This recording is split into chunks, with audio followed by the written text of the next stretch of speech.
বর্ষামণি আপনি লিখেছেন, আমার ৩টা মেয়ে সন্তান, ছেলে সন্তান, লাভের কোনো আমল আছে কিনা? রাতে কাপড় খোলা ছাদে নাড়া থাকলে সে কাপড়ে নামাজ হয় না, এটা কতটুকু সঠিক? আমার মা ওমরা হজ করবেন, আমার বাবা প্রবাসী, আম্মু কি দেশে থেকে অন্য কারোর সাথে গিয়ে আব্বুর সাথে হজ করলে গুনাহ হবে কিনা? দোকানের রুজির বরকতের জন্য কি সূরা বা কোনো দোয়া লিখে ওয়ালমেটে টাঙিয়ে রাখা যাবে? বালক মেয়ের সাথে নিজের পেটের ছেলের বিয়ে দেওয়া যাবে কিনা? যে জামা কাপড় পরে সহবাস করা হয় সেই জামা কাপড় কি নাপাক হয়ে যাবে? নিয়ত না করে রোজা রাখলে রোজা হবে কিনা? জুমার নামাজ আদায় করতে গেলে আগে যাওয়ার কারণে বসে থাকতে হয়, মাঝে মাঝে চোখ লেগে আসে, মানুষ বেশি হয় উঠতে পারে না, এর কারণ কি? এর কারণে উযু ভেঙে যাবে? চাচাতো বোনকে বিবাহ করা যাবে কিনা? কি আমল করলে দিনদার বিবি আল্লাহ তাআলা মিলিয়ে দিবেন? দয়া করে আমলটির কথা জানাবেন। শাকিব শিকদার আপনি লিখেছেন, আমার মা ওমরা হজ করবেন, আমার বাবা প্রবাসী, আম্মু কি দেশে থেকে অন্য কারোর সাথে গিয়ে আব্বুর সাথে হজ করলে গুনাহ হবে কিনা? আপনার মা ওমরাহ করবেন, আলহামদুলিল্লাহ। আপনার বাবা একজন প্রবাসে আছেন তিনি, কিন্তু আপনার মা যে সফর করে যাবেন সেই সফরে তো তার সাথে কেউ থাকছে না, যার কারণে তার সফরের এই অংশটা গুনাহ হবে। হ্যাঁ, ওমরা করার সময় আপনার বাবা থাকছেন, সাথে থাকছেন, বা ওখানে যে সফরটা আছে সেই সফরে আপনার বাবা থাকছেন, তাহলে সফরের সেই অংশটা গুনাহমুক্ত হচ্ছে, জাস্ট এটুকু। কিন্তু তিনি ঠিকই গুনাহগার হচ্ছেন, এখান থেকে তিনি মাহরাম ছাড়া সফর করছেন। সেজন্য আমরা অনেকে মনে করি যে এখান থেকে মাহরামরা বিমানে তুলে দিলেন, আবার ওখান থেকে মাহরামরা রিসিভ করলেন, এতে জায়েজ হয়ে যাবে না। তাহলে বিমানের মধ্যকার যে সফরটা, এই সময়টাতে তার সাথে তো মাহরাম থাকছে না, বিধায় এটা গুনাহের কারণ হবে। এমডি কারাম হোসেন আপনি লিখেছেন, নিয়ত না করে রোজা রাখলে রোজা হবে কিনা? না, নিয়ত ছাড়া কোনো আমল আল্লাহর কাছে গ্রহণযোগ্য হবে না। ইন্নামাল আমালু বিন্নিয়াত। বিধায় আপনি সারাদিন না খেয়ে থাকলেন, এবং না খেয়ে থাকাটা হয়তো আপনার গ্যাসের কারণে, অসুস্থতার কারণে, কিংবা কোনো ডায়েট করার জন্য, কিংবা খাদ্যের অভাবের কারণে আপনি না খেয়ে থাকছেন। তো এই না খেয়ে থাকাটাকে আপনি ইবাদত হিসাবে গণ্য করতে পারবেন না, এবং এটা হিসাবে গণ্য হবে না যদি আপনার মধ্যে রোজার নিয়ত না থাকে। হ্যাঁ, আপনি যেটাকে যথাসময় রোজার নিয়ত করেছেন, দুপুরে 10টা পর্যন্ত 9টা পর্যন্ত আপনি খান নাই, এরপরে আপনি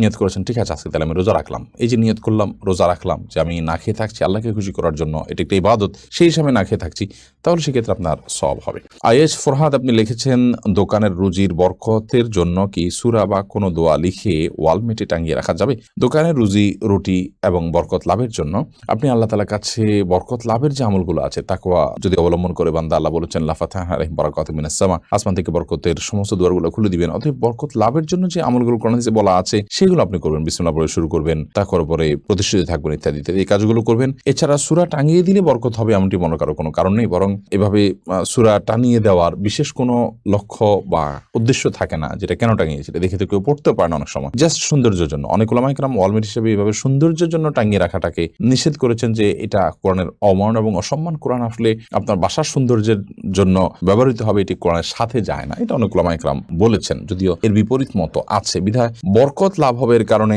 সেই উদ্দেশ্যে এটি করবেন না, বরং আল্লাহর কালাম, এটা দেখে আমার মনে হবে আমি তেলাওয়াত করব, ওই আয়াতটা পড়বো, ওখানে শিক্ষাটা নেব, সেই উদ্দেশ্যে আপনি টাঙিয়ে রাখলেন, সেটা হতে পারে। এরপরে মোহাম্মদ রাসেল, হ্যাঁ, এর থেকে আপনি লিখেছেন, পালক মেয়ের সাথে নিজের পেটের ছেলের বিয়ে দেওয়া যাবে কিনা? হ্যাঁ, দেওয়া যাবে, যেহেতু পালক মেয়ে সে আপনার আসল মেয়ে না, অতএব তাকে আপনি পেটের ছেলের সাথে বিয়ে দিতে পারেন। হ্যাঁ, যদি আপনার পালক মেয়েটা আপনার দুধ সন্তান হয় বা দুধ সম্পর্কিত আত্মীয় হয়, যার সাথে বিয়ে বন্ধন আবদ্ধ হারাম, দুধের কারণে যে সম্পর্ক হয় সেটি যদি এই পর্যায়ে চলে যায়, তাহলে সে আপনার দুধ ভাই, যার কারণে তাকে আপনি বিয়ে করা জায়েজ হবে না। তো এরকম কিছু যদি না হয়, জাস্ট পালক মেয়ে, তাকে আপনি লালন পালন করেছেন, আপনার দুধ পান করেনি সে, তাহলে সেক্ষেত্রে, বা এই ছেলের সাথে আপনার যে ছেলে হয়েছে তার সাথে তার দুধের কোনো সম্পর্ক নেই সরাসরি, তাহলে সেক্ষেত্রে তার সাথে বিয়ে দিতে কোনো অসুবিধা নেই। তাসলিমা খানম আপনি লিখেছেন, রাতে কাপড় খোলা ছাদে নাড়া থাকলে সে কাপড়ে নামাজ হয় না, এটা কতটুকু সঠিক? না, এরকম কোনো কথা সঠিক নয়। যদি রাতে কাপড় খোলা ছাদে থাকে বা খোলা বারান্দায় থাকে, তাতে নামাজ হয়ে যাবে। নাপাক লাগলে সে নামাজ হবে না, এখানে নাপাক লেগেছে তার কোনো প্রমাণ তো নেই, বিধায় এ ধরনের কথা বিশ্বাস করার কোনো কারণ নেই।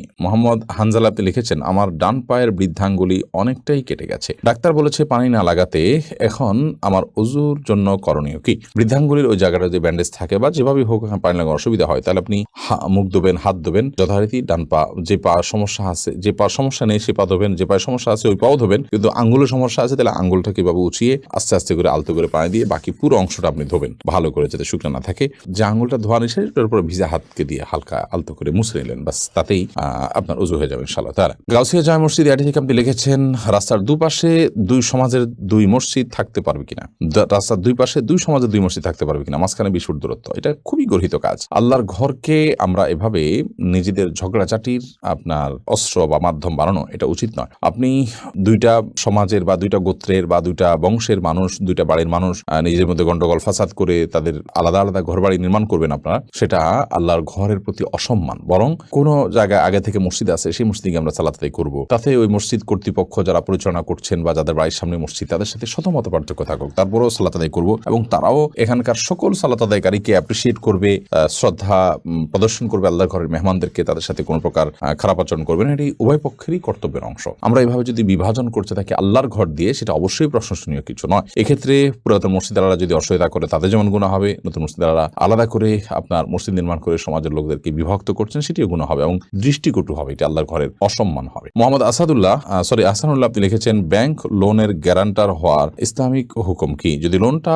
সুদ ভিত্তিক না হয় তাহলে সেক্ষেত্রে গ্যারান্টার হতে কোনো অসুবিধা নেই, আর সুদী লোনের গ্যারান্টার যদি হয় তাহলে সেক্ষেত্রে অবশ্যই গুনাহ হবে, কারণ সেখানে অন্যায় আপনি সহযোগিতা করছেন। এমনি সেলিম রেজা কাজল আপনি লিখেছেন, যে জামা কাপড় পরে সহবাস করা হয় সেই জামা কাপড় কি নাপাক হয়ে যাবে? অর্থাৎ যেটা পরে সেটা পরে নামাজ পড়া যাবে কিনা? যা কাপড় চোপড় পরে সহবাস করলেই সেটা নাপাক হয়ে যাবে না। যদি সেখানে নাপাক লাগে তাহলে সেক্ষেত্রে সেটা নাপাক হবে, আর যদি নাপাক না লাগে তাহলে সেটা নাপাক হবে না। অতএব এটি নির্ভর করবে যে নাপাকটা লেগেছে কি লাগেনি তার উপরে। এমনি সবুজ আপনি লিখেছেন, কি আমল করলে দিনদার বিবি আল্লাহ তাআলা মিলিয়ে দিবেন? দয়া করে আমলটির কথা জানাবেন। নেককার স্ত্রী পাওয়ার জন্য নিজে নেককার হওয়ার চেষ্টা করবেন, নেককার মানুষদের সাথে উঠা বসা করবেন, সেরকম চেইন মেনটেন করবেন যারা নেককার, তাহলে তাদের মাধ্যমে আপনি নেককার স্ত্রীর সন্ধান পাবেন। সেই সাথে সূরা ফুরকানের ৭৪ নম্বর আয়াতে যে দোয়া আছে সেটি পাঠ করবেন, নিজের জীবন সঙ্গী যেন নেককার হয়। রব্বানা হাব লানা মিন আজওয়াজিনা ওয়া যুররিয়াতিনা কুররাতা আয়ুন। মোহাম্মদ শহীদুল এখন আপনি লিখেছেন, জুমার নামাজ আদায় করতে গেলে আগে যাওয়ার কারণে বসে থাকতে হয়, মাঝে মাঝে চোখ লেগে আসে, মানুষ বেশি হওয়ায় উঠতে পারে না, এর কারণ কি? এর কারণে ওযু ভেঙে যাবে? হালকা ঝিমুনি যদি আসে, বসে বসে ঝিমান, কোনো কিছু এর সাথে হেলান দিয়ে না ঘুমান, তাহলে সেক্ষেত্রে ঝিমুনি এসে আপনি এদিক সেদিক পড়ে যাচ্ছেন, তার কারণে ওযু ভাঙবে না। মোহাম্মদ আব্দুর রাজ্জাক আপনি লিখেছেন, যদি কাপড়ে নাপাক, বীর্য, প্রস্রাব ইত্যাদি লাগে এবং তা শুকিয়ে যায়, তাহলে সে কাপড় পরিধান করে নামাজ পড়া যাবে কিনা? বীর্য যদি লাগে, সে বীর্যকে যদি শুকিয়ে যায় এবং শক্ত হয়ে যায়, সেটাকে খুঁচিয়ে খুঁচিয়ে যদি উঠে ফেলানো যায়, তাহলে তাদের সালাত আদায় করা যাবে, যদিও কিছু আলামত তাও থেকে যেতে পারে। তারপর সেখানে সালাত আদায় করা যেতে পারে। বীর্য পবিত্র করার জন্য পানিতে পবিত্র করাই যাবে, আর এর বাইরে এরকম খুঁচিয়ে খুঁচিয়ে তুলে ফেলা, এটাও বীর্য পবিত্র করার একটা পদ্ধতি। আর প্রস্রাব এবং এ জাতীয় নাপাক যেগুলো লাগে, যেগুলো খুঁচিয়ে ওঠার মতো নয়, সেগুলো লাগার পর ওই কাপড়কে ধুইতে হবে, ধোয়ার পর সেটি পাক হবে। যে জায়গা লেগেছে সেই জায়গাটুকু ধুলেই ইনশাআল্লাহ বিদিনিল্লাহ পাক হয়ে যাবে, অর্থাৎ নাপাকটা দূর করতে হবে। বর্ষামণি আপনি লিখেছেন, আমার 3টা মেয়ে সন্তান, ছেলে সন্তান, লাভের কোনো আমল আছে কিনা? আপনি রব্বি হাবলি মিনাস সলিহিন এই দোয়া পড়তে পারেন, রব্বি লা তাযারনি ফারদা ওয়া আনতা খায়রুল ওয়ারিসিন এই দোয়া পড়তে পারেন। এই সমস্ত দোয়ার মাধ্যমে আল্লাহ তাআলা আপনাকে নিঃসন্তান লাভ করার সুযোগ দিবেন ইনশাআল্লাহ বিদিনিল্লাহ।